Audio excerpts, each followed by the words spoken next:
I got a question. Yeah. Since we're all drinking these beers, Drinkin Bros. Yeah. You guys like? Is it like we're drinking friends? Like we like get together and drink? Like you guys? So What's the origin story here? The origin of the phrase Drinkin Bros is our co-host, business partner, Gerard Taylor, one of the founders of Black Rifle Coffee, where I worked for a while as well. Oh yeah, they were a sponsor at Kill Cliff Fight Club. Yeah. Yes. Yeah. He's also one of our owners in We got Hardy Black Seltzer. Rifle. We're banging that shit every day. Yeah. We were actually going to go up there and check out the Fight Club, but with no time. We'll do it next time. We come back Next time a we're lot. down here, I'll take you guys. I was Yeah. talking to Yeah, for GW sure. Garrison and Alex and those dicks about coming over there and doing something sometime. But anyways, Drinkin Bros was started as a private Facebook group so people that were getting out of the military could come back, find communities again to hang out. So there's a bunch of subgroups that are location-based all over the country. I think we've got like 700 cities with people in it or some shit like that. And the original tagline was "Never drink alone," right? That's where Drinkin Bros came from. But it isn't really about drinking. It's just about people hanging out together. And it was for veteran suicide. So at the time, 22, but it's up to 24 now. But is it really up to 24? It was. Well, so 22 veterans were killing themselves. If you include active duty, it's 45. And so we had 800 subgroups on Facebook. Wait, hold on, wait. If you include active duty, it's 45 a day? There are more active people killing themselves than veterans right now. There's also more non-combat deployed active people than combat deployed people killing themselves. Yeah, so it's not like all about PTSD. No, we talk about this all the time. It's that's community tremendous. purpose. Community and connectivity for people with addictions or like that camaraderie when you leave, the military or all this stuff, and you don't have that community. Yeah. It's just like hanging out at the FC. You gotta have a watering hole somewhere to go talk to people. That have to. And they used to say that drinking a few drinks a night was good for your health. And it's not about the alcohol isn't necessarily good for you, but being around people, having some drinks, and being in the community, the socialization, so good for you. So anybody that was having a hard time out there could go to Facebook and say, "Hey, I'm in Greensboro, North Carolina, whatever it is, right?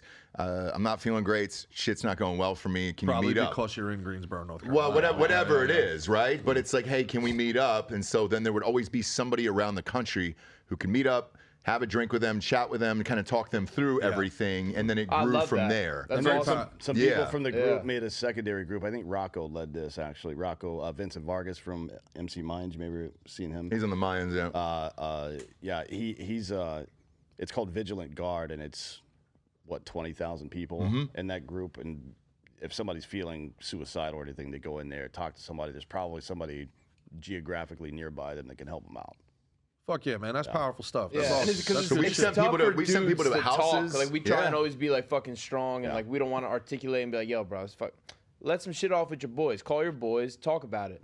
Don't make a fucking decision that's gonna devastate your family and all your friends." Then from a political standpoint, not that it's a political issue, but the way that we think is the best way to keep government from getting stronger is to solve problems before those fucking bitches get there. You know what I mean? Because if the government shows up and there are no hands out, they don't have any power there. You know what I mean? So we solve problems for yourself. With your friends, within your community.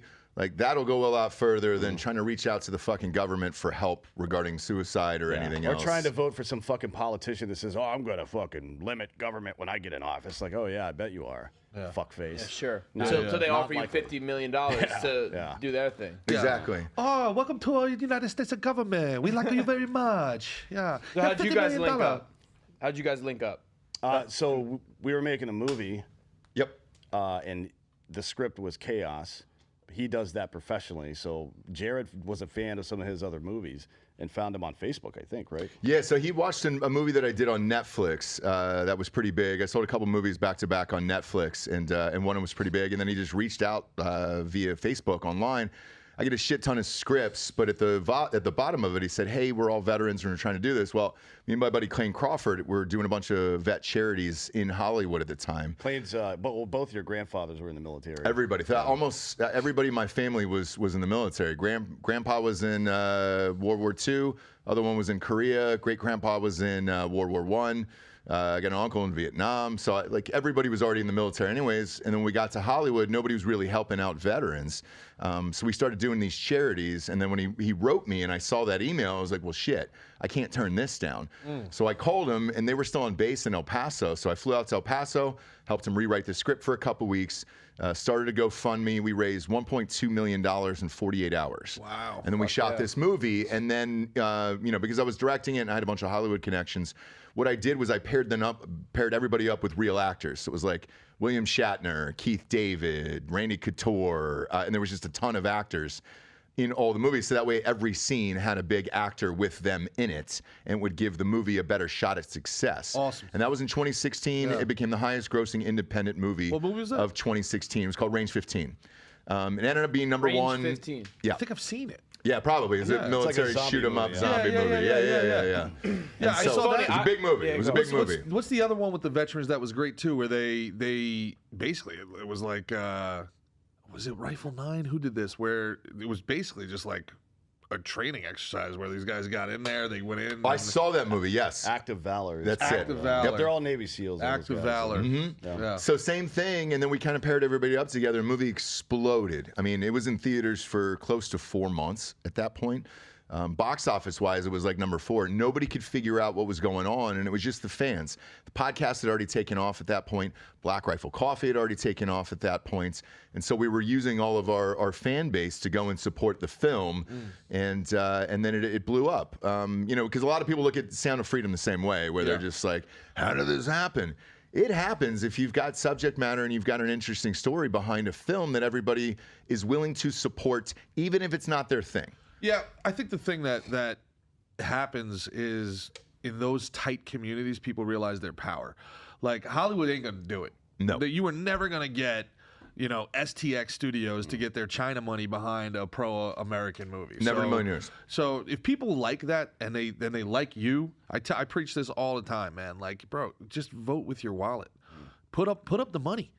You want the liberal Hollywood, blah blah blah blah blah. Well, motherfucker, Do it yourself. you're not. Why would they ever do anything? And we you don't spend did any it. money. We Money did it, talks. and it's successful. Yeah. Like we've done it, so it is possible. Barbie is a feminist movie for left wing politics. Yeah, well, motherfucker, you're not making any movies. Yeah. You got Ben Shapiro money. Ben Shapiro makes some movies. Exactly. Like, Exactly. What are you talking about, bro? And they're shooting some weird fantasy thing overseas. I think if they made movies, it would be cringe as fuck. Well, they've made a couple cringe films. Yeah. Oh, I really have they? Yeah. Gina They've dropped Carano. about 4. Yeah. Oh boy. Well, it's good I haven't seen them then. Yeah, they're like on the level of not that there's anything bad with this. If you guys want to hire me, I'm happy to do it. But the what's the one that's like the Christian film company? They're like that level. I don't know who that is. Okay. Well, there's a few of them out Prayers there. up, bro. Yeah, prayers up. What is it called? Hallow? It's, Is it Hallow Films? no. It's not called Hallow. Passion of It's the not Christ 2. This time Hallow. it's I'm personal. trying to remember what it is. Sound of Freedom was Passionate. Angel Studios. Angel Studios. Yeah, Angel Studios there's a bunch does. of Well, them. Angel Studios is same thing as Harmon Bros, I believe, and it's Yeah. the same thing as. There's a few of them Dry out Bar. there. Yeah. Kirk Cameron's got one, and he does a ton of them. Then they crush. Kirk Cameron was the It's firefighter. like Hallmark level production. Sure. Would be the way I would put it. Or what's that stupid women Lifetime? Oh yeah. in there you their go. defense, There you though, in both of those defenses, the budgets are so small for those. I don't think anybody really knows. So Sure. that's probably the best they can make with that Yeah. money, to be honest with you. So it's go. tough. All those movies need is just better scores, frankly. The scores. You don't are like the just- Christ scores? You don't like the Just need better- Jesus scores, just need dude? better scores. Man, honestly, but you got to get him prayed up.